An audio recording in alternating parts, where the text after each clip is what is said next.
नमस्कार साथियों, इस वीडियो के माध्यम से कन्वेंशनल लोको में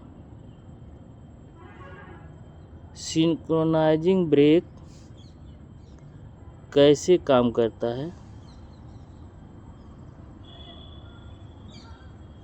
उसके बारे में हम लोग जानेंगे, जिसे हम लोग कोएक्शन ब्रेक भी कहते हैं।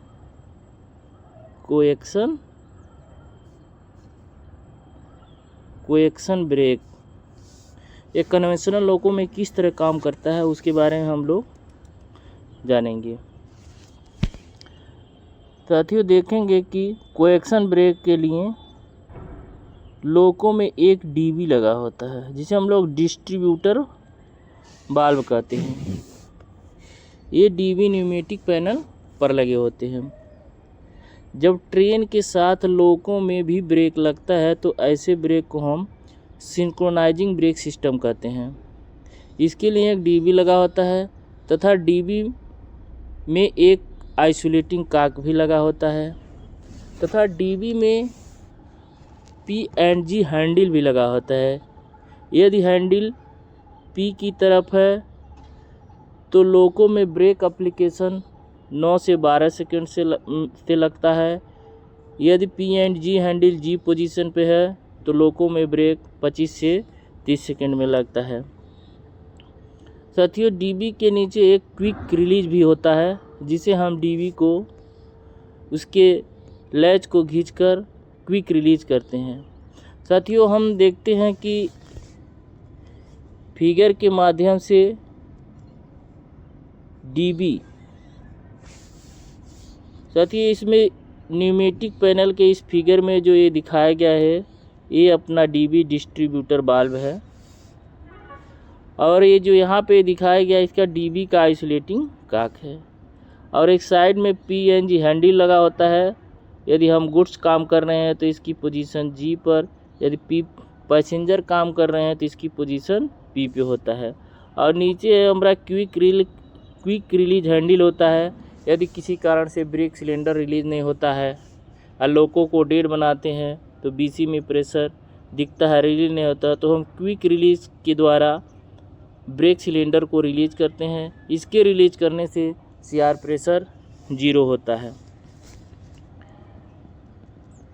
तो डीबी की सेंसिटिविटी, डीबी कब काम करेगा उसके बारे में हम लोग देखते हैं। साथियों, डीबी का सेंसिटिविटी यदि 6 सेकंड में 0.6 kg का यदि प्रेशर डीबी के थ्रू ड्रॉप हो रहा है, अर्थात हम E9 से एप्लीकेशन कर रहे हैं, यदि 6 सेकंड में 0.6 kg प्रेशर ड्रॉप होता है तो डीबी सेंसिटिविटी होता है, अर्थात डीबी काम करता है। अर्थात जैसे बीपी प्रेशर 1 kg ड्रॉप करें, 1 सेकंड में 0.1 kg प्रेशर गिरने पर डीबी ऑपरेट होता है।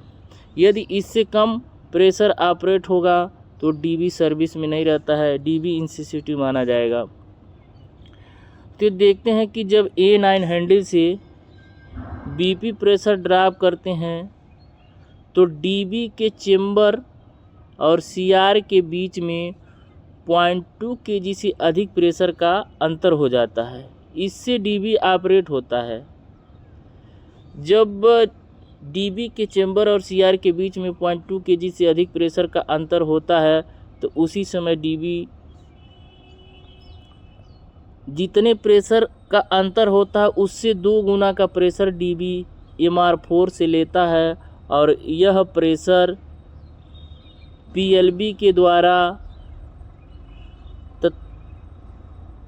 प्रेशर को 1.8 kg लिमिट करके AIB के थ्रू F1 सेलेक्टर से होता हुआ तथा DCB डबल चेक वाल्व से होता हुआ एडिशनल सिटी रिले वाल्व पर अपना पायलटिंग प्रेशर भेजता है। AIB में साथियों पीएलबी का मतलब प्रेशर रेगुलेटर वाल्व होता है। डीबी कितना भी अधिक प्रेशर भेजे, लेकिन पीएलबी जो प्रेशर लिमिटिंग वाल्व होता है वो मैक्सिमम 1.8 ही kg प्रेशर ब्रेक सिलेंडर में भेजेगा। पीएलबी के बाद साथियों एक AIB ऑटोमेटिक आइसोलेटिंग वाल्व लगा होता है। इसमें एक एग्जॉस्ट पोर्ट होता है। ये एग्जॉस्ट पोर्ट नॉर्मली क्लोज होता है, लेकिन जब हम PVF दबाते हैं तो एग्जॉस्ट पोर्ट खुल जाता है। साथियों, इसको हम एक फिगर के माध्यम से समझते हैं। साथियों, ये हमारा मान लीजिए कि ब्रेक पाइप प्रेशर है, जिसे हम लोग BP कहते हैं। BP एंगल काक है। BP 5 kg से चार्ज रहता है। ये हमारा MR4 है। MR4 के द्वारा ये DB, ऊपर DB का चेंबर है, नीचे CR है, कंट्रोल रिजर्वायर, और CBP लगा है, बीच में कॉमन ब्रेक पाइप लगा रहा होता है। MR4 के माध्यम से DB का चेंबर तथा CR 5 kg से चार्ज हो जाता है। लेकिन साथियों, जब हम A9 से प्रेशर ड्रॉप करते हैं तो BP डिस्टर्ब होता है। जब BP में प्रेशर कम होता है तो BP का एक कनेक्शन DB के आइसोलेटिंग काक होते हुए DB में एक कनेक्शन आता है। जैसे ही BP प्रेशर ड्रॉप होता है तो DB के चेंबर और CR के प्रेशर में 0.2 kg से अधिक अंतर होता है। जैसे इतना अंतर होता है, DB उसका 2 गुना pressure PLB pressure regulating valve के द्वारा प्रेशर रिड्यूस होकर 1.8 kg AIB automatic isolating valve से होता हुआ F1 सेलेक्टर में जाता है। यदि F1 सेलेक्टर लीड पोजीशन में है तो यह प्रेशर डबल चेक वाल्व के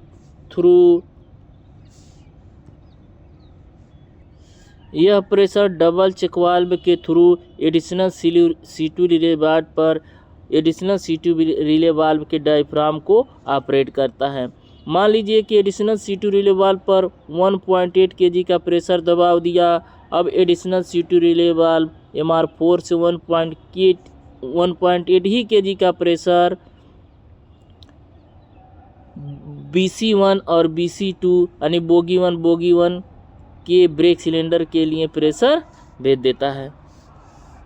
साथियों, इधर एक ESA9 का कनेक्शन है। जब हम A9 से ब्रेकिंग करते हैं तो इस DCB में A9 का मैक्सिमम प्रेशर 3.5 kg के द्वारा एडिशनल C2 रिले वाल्व पे जाता है, जिससे MR4 का प्रेशर 3.5 kg होके लोको में ब्रेक लगाता है।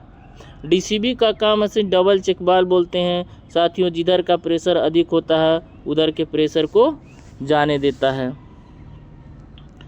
साथियों, देखेंगे कि जब हम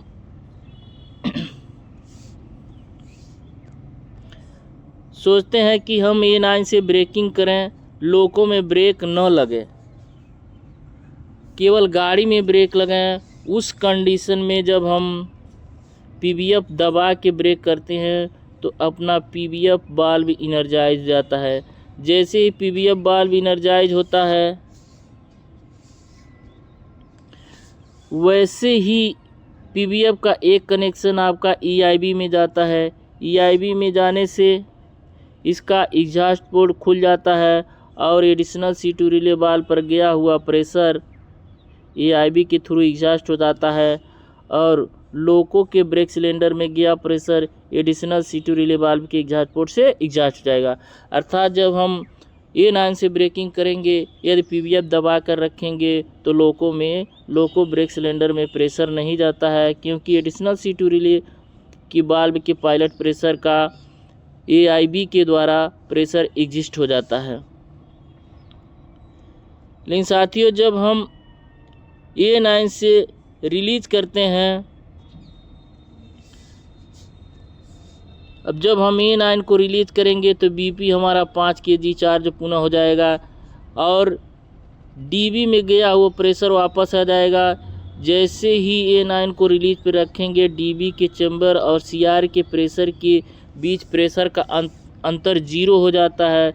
जैसे ही प्रेशर 0 होता है तो एडिशनल C2 रिले पर गया हुआ पायलटिंग प्रेशर DB के एग्जॉस्ट पोर्ट से बाहर निकल जाएगा और एडिशनल C2 रिले वाल्व जो ब्रेक सिलेंडर में प्रेशर भेजा था वह एडिशनल C2 रिले के एग्जॉस्ट पोर्ट से बाहर निकल जाएगा।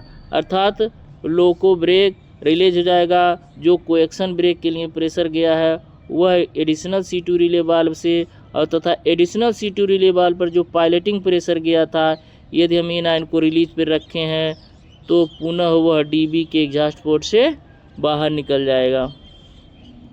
इसी तरह साथियों से जब इसको हम कपल लाइट इंजन बनाते हैं तो कपल लाइट इंजन में भी हमारा MR प्रेशर BP के प्रेशर से MR4 BP के प्रेशर से चार्ज होता है और DB का चेंबर भी 5 kg से, CR का प्रेशर भी 5 kg से और BP भी 5 kg से चार्ज होता है। अर्थात MR DB CR भी 5 kg से चार्ज हो जाते हैं।